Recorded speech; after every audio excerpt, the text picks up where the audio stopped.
Our session today is using positive words to make a positive difference. Now, when you start talking about positive, I think I heard the ultimate story about the ultimate optimist a little while ago. It seems this lady was in a retirement home, and this gentleman, after she'd been there for a few weeks, came also to the retirement home, and first day at lunch, they were seated across from each other. And all of a sudden, the gentleman became aware of the fact that she was looking at him intently. I mean, she was staring right through him. After a few moments of this, he started to get a little uncomfortable, and finally, he just had to say something. He said, "Ma'am, I don't understand. You seem to be staring at me so intently. Why are you doing it?" And she said, "I just can't believe it." And he said, "Can't believe what?" She said, "I can't believe how much you look like my third husband. I mean, your coloring is identical. Your height is exactly the same. Your personality matches his perfectly. It's absolutely remarkable." And he said, "Your third husband," said, "How many times have you been married?" She said, "Twice."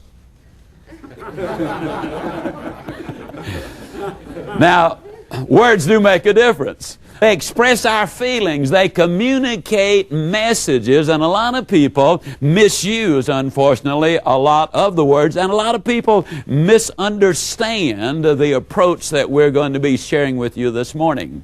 Several years ago, I flew into the inner city airport in Dallas, Texas, met a client of mine who happened to be headed for the parking lot at the same time, and we were on the tram. We exchanged pleasantries for a moment or two, and there were 12, 15 other people there, and speaking to no one in particular, but everyone in general, my client speaks up and he says, "Zig comes out and regularly motivates my crew. He really gets them all charged up." Then he said, "Of course, I have to come along and tell them how the cow really ate the cabbage." Now, if you don't understand that Southern expression, he thinks he is saying he tells them like life really is. So one of the passengers speaks up and he says, "In other words, you are a realist and Ziegler is an optimist." And I said, "My friend, let me tell you something. It is I who really rate as being the realist." And then I said to the group who were there, I said, "Let me ask all of you a question. How many of you have noticed that 90% of the troubles you anticipate never take place?" Well, everybody said, "That's right, that's right." I said, "In other words, only about 10% of the bad things we expect to happen to us really happen to us." Now, what I'm saying is, it is absolutely, utterly unrealistic to be negative. It is absolutely realistic to be positive. That's the message that I am sharing. And the words you use are so enormously important. Many times, regardless of which session I'm in, I use the phrase, "You are what you are and where you are," because of what's gone into your mind. Now, you can change what you are and where you are by changing what goes into your mind. You see, the mind is the gateway to the heart. And when you get involved in life at this level, then, my friends, you are really involved. What difference do words make? We have a 3-day seminar in Dallas. People do come from all over the world. We had a young man there a couple of years ago named Samuel Akwasi Sarpong. Now, he is from the Ashanti tribe in the nation of Ghana. His tribe has the unusual custom, we think it's unusual, of naming their children based on the day of the week on which they're born. Now, this young man was born on Sunday. Akwasi means he's born on Sunday. That name literally in his language means godly, gentle, peace-loving, and kind. This young man just happens to be a minister. Now, the babies who are born on Wednesday are named Kwaku. Now, they have a couple of other names as well. But Kwaku means mean, violent, aggressive, quick-tempered. Interestingly enough, over 50% of all of the crime committed in the nation of Ghana is committed by those who are born on Wednesday. Sociologists say the only explanation they have for it is the fact that an expectancy is set up in the minds of the parents. Can't you just imagine mom and dad talking after they learn they're going to have a baby? And one of them says, well, that's really neat, but boy, I hope that kid doesn't get here on Wednesday. And can't you imagine the first time little Kwaku drops the ball? Can't you just hear old dad saying, well, what do you expect? That kid was born on Wednesday. You see, that expectancy is there, and expectancy does play a major role in our life. Now you might kind of laugh and say, yeah, but Ziegler, that was just in one isolated spot. Absolutely untrue. In his book, People in Quandaries, Wendell Johnson points out that in America, there is not a single full-blooded Indian on a reservation who stutters. Not a one. Now, interestingly enough, there is not a word, nor is there a substitute word in any of the Indian languages and dialects for stutter. Now, if there's not a word for stutter, how are you going to stutter? Interesting question, isn't it? And you might think to yourself, well, now what is old Zig really trying to say to me? What I'm communicating to you is that those words paint pictures, and then the mind goes to work to complete the picture. If I say baby, nobody here thinks B-A-B-Y, but you see a baby. That's the reason I encourage people to avoid filthy language, because words paint pictures. And ultimately, you will not rise above the predominant pictures which are painted in your mind. Right here in our country, Bill Glass, a former professional football player, all-pro as a matter of fact, today does crusades in prisons all over our country. Bill says that over 90% of all of the men and women who are incarcerated in these prisons today were repeatedly told by their parents, one of these days, you're going to end up in jail. Long ago, as you know, the all-time bestseller said, as ye sow, so also shall you reap. Then the computer people came along in our day and made it 100% negative. Garbage in, garbage out. But the good news is this. If you put the good stuff in, you'll get the good stuff out. Now stay with me, because this is so important, because words are so important.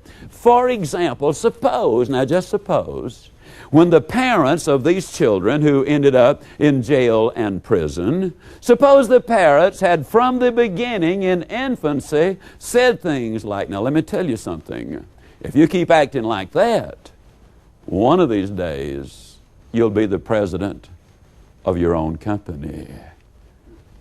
Let me tell you this, you keep studying like that, someday you're going to win a scholarship to the university. Suppose they had said, you keep treating people like that, you'll have more friends than anybody in town. You put the good stuff in, you get the good stuff out. You put the bad, the negative stuff in, and you get the negative stuff out. That's what I'm saying. When our youngest daughter was a child early in school, she was told by an authority that she was a very average student. And to make certain she got the message, they delivered the same thing to us. You've got for yourself a C student. Now, she's pleasant, she's personable, she gets along well with people. Don't worry about it. You've just got a C student. Well, you know, up until then, we thought we had a genius. Now, we did not know some of the things back in those years. That was 27 years ago, 26 years ago. We did not know some of the things then we know today. And guess how our Julie did in school? That's exactly right, an average student. Now, last year, after having been out of school all of those years, last year she went back to school and carried 16 very tough hours, including anatomy and 2 very difficult labs. She came within a whisper of a 4.0, the very top. She's going to be a doctor. You see, what you put in your mind, ladies and gentlemen, makes a difference. Now, what she said to me is something that would gladden any dad's heart. She said, "Dad, I discovered that knowledge surrenders itself to anyone who enthusiastically persists in digging it out." Well, now I'm going to stick my neck out just a little bit with this live audience. And those of you who are viewing this at a later date, I'm going to ask you to answer this question yourself. But among this audience we have right here, how many of you, after you'd been out of school 10 years or more, went back to school? May I see your hands, please? There's several hands, all right? Now, how many of you, when you went back to school, did better, and in most cases substantially better than you had done before? May I see your hands again? Every one of them. Now, why is that? Well, let me give you some of the reasons. You went back on a plan. You went back prepared. You went back expecting, and you probably went back at your own expense. In other words, you had made a commitment. But the point I'm getting at is what I said earlier, and that is what you put in your mind is so important. Let me encourage you at the same time to remember that if you don't like who you are and where you are, don't sweat it. You're not stuck with who you are. You're not stuck with where you are. You can grow and you can change. The choice is yours. You see, every choice we make in life literally has an end result. So we need to think our choices through. Let me give you a simple little example. One evening, my wife and I were in our favorite ice cream parlor enjoying our ice cream when a young fella and his girlfriend walked in. I assume he was about 25 years old. And as they walked in, I nudged my wife and I said, "Look at there, sweetheart." She said, "I see him." I said, "I wonder what happened to him." She said, "What do you mean?" I said, "Well, look at him. He's hurt. He's been in some kind of an accident." "Oh, honey," she said, "he's not hurt. He's been to the barber shop or the beauty shop." I said, "You mean that he paid money to look like that?" She said, "Sure, it happens all the time. In my lifetime, I have never seen anybody that mutilated from the ears up." Awesome is the only way I can describe it. Just awesome. It looked like the governor's pardon had gotten to the warden right after he had plugged in the chair. His hair was sticking straight out about 10 inches on all sides. It was green and purple and yellow and orange and lavender, and it came to an abrupt halt. It's kind of a hairdo that if you fell on, you'd be hurt. I mean bad hurt. Now, folks, don't misunderstand. I know. It sounds like I'm being judgmental. It sounds like I'm being critical. I promise you I am not. I'm simply acting as a reporter. Who knows? Maybe that young man's out somewhere making a speech right now saying, "You can't believe a guy I saw in an ice cream parlor one night." Well, you see, all I'm saying is that is the scene that he presented to me. That's the way I saw him. But I do want to make one thing clear. It is his right, absolutely, to look exactly like he does. And I'm here to tell you that I literally would fight for his right to look that way. I would go to war and fight for his right to look that way. You bet I would. But I wouldn't give him a job. Now, what am I saying? I am simply saying that when he chose to look that way, he chose to eliminate 98% of all employment opportunities. Strange as it might sound, when we choose to use the right words, we've chosen to build a career. and happiness and good relationships and everything else. When we choose to use the wrong words, then we have chosen something that will put us lower than we really can be by using the right words. Now, when I talk about positive vocabulary, let me emphasize a point. For years on the platform, I have said to audiences everywhere, you gotta pay the price. Sound like a dying calf in a snowstorm. What a bunch of baloney that is. Let me tell you the day I changed my vocabulary. It was about 9.5 months after I had started my exercise program where I was jogging. And I'm here to tell you that for the first 9.5 months, I hated every day I jogged. I used to get so irritated at joggers who were jumping up and down and saying, man, it makes you feel so good. I was hurting every step I was taking and hating every step I was taking. And for people to say it makes you feel good, I couldn't understand it. But one beautiful spring day in Portland, Oregon, it was high noon. I was jogging on Portland State University campus. And that day as I was running, I suddenly became aware of the fact that the ground was flowing smoothly beneath my feet. I was breathing easily. And it hit me like a ton of bricks. You don't pay the price for good health. You enjoy the benefits of good health. You don't pay the price for success. You pay the price for failure. You enjoy the benefits of success. You don't pay the price for a good marriage. You pay the price for a bad one. You enjoy the benefits of a good one. Now, our sales friends and marketing friends know this. They know that if they were to spend 90% of the time talking about the price and only 10% of the time talking about the benefits, their sales would dramatically drop. What I'm suggesting to you is think in terms of the benefits, not in terms of the price we pay. Now let's explore for a moment what we've learned during these moments we've shared thus far in this session. First thing we've learned is that optimism is absolutely the practical approach to life. The second thing we have learned is that words and names definitely impact our performance. Regardless of what we do in life, those words and names impact performance. That's one of the reasons I'm always dismayed when I hear parents give negative names to their children, nicknames in many cases, because oftentimes the child then is branded with that name and it has a negative impact. The third thing emphasized through this session is the fact that those words do paint the picture.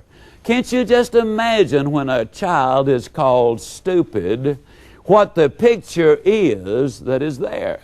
For employers to say that their personnel sure are lazy, does that inspire them to work harder?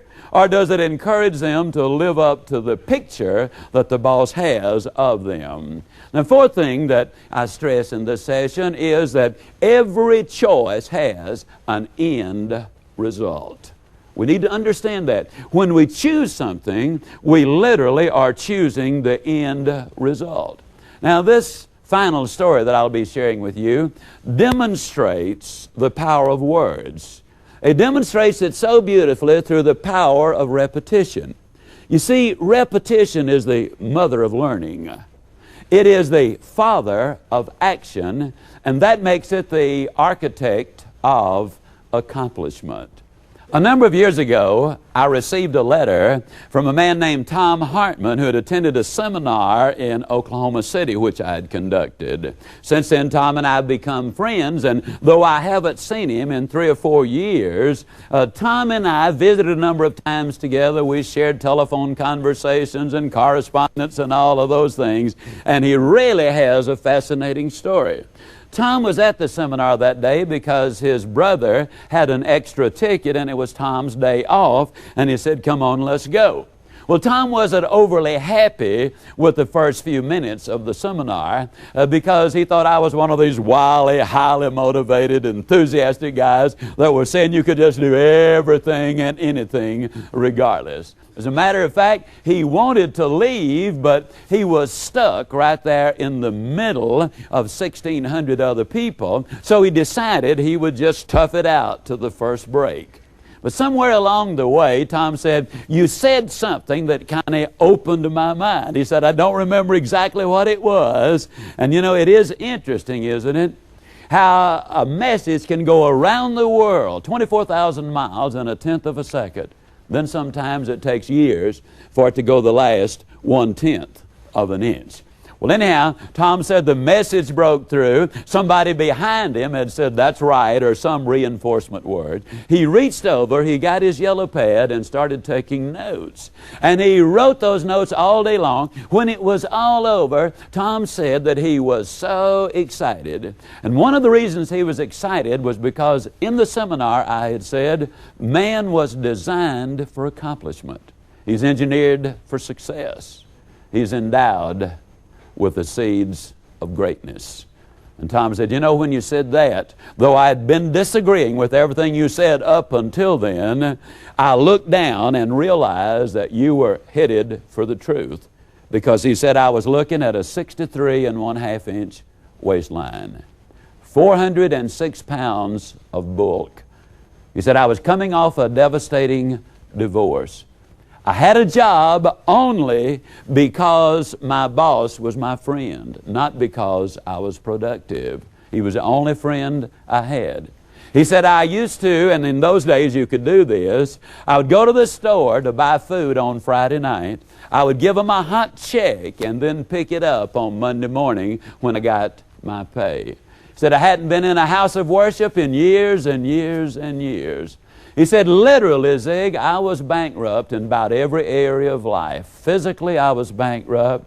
I was bankrupt financially. I was bankrupt from a friendship point of view. I was bankrupt spiritually. And at the end of the day, I started seeing some sense to all of the things you were saying. He said, I looked at the tapes you offered on motivation and self-image, and he said, I wanted them so badly, but I didn't have a dime. And my brother, bless his heart, loaned me the money to get them. Now, Zig, I'd listened to you 7 hours that day. I went home and listened another 7 hours that night. And he said, for the first time in my adult lifetime, hope literally reared its head. I started listening over and over. I've heard your tape on self-image over 500 times. I've heard your tape on the other things over 300 times. He said, you know, Zig, had the police been watching me, I probably would have been arrested. It must have been a comical sight. He said, I'd be riding along and you were talking and I would get involved in the conversation. You would say things like, you were born to win. And I'd say, oh, no, not me. And I would say, you can do it. And then I would respond back to the message on the tape. Oh man, I never have. Yeah, but failure is an event. It's not a person. Give it another shot. And back and forth and back and forth. But you know, something funny happens, Zig. You know, I'd run out of voice, but you know, you never lost a single moment there. You kept saying the same thing over and over and over. Now he said, Zig, I believe anybody would argue with you maybe the first time or the first 10 times, but if they'll just keep listening, eventually they're going to fall victim to the optimistic approach to life. Repetition is the mother of learning. That makes it the father of action, which means it is the architect of success. Tom said he knew he was on his way when he'd been in the program about 6 weeks. He was in a grocery store one Friday evening picking up his food. A little 4-year-old girl was in there with her mother. And in a voice that you could hear for 3 city blocks, the little girl just screamed out loud, Mama, look at that fat man. And Tom said he whirled around to see where he was. Then it dawned on him she was talking about him. Tom said he thought that was the funniest thing he'd ever heard in his life. He said, Zig, I laughed until I literally cried.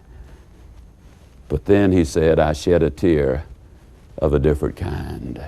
Because he said, I knew I was going to make it. He said, that was reinforced a couple of months later. I'd been to the movie. I was on my way back to the car. I was in no hurry. I had nowhere to go, nothing to do when I got there.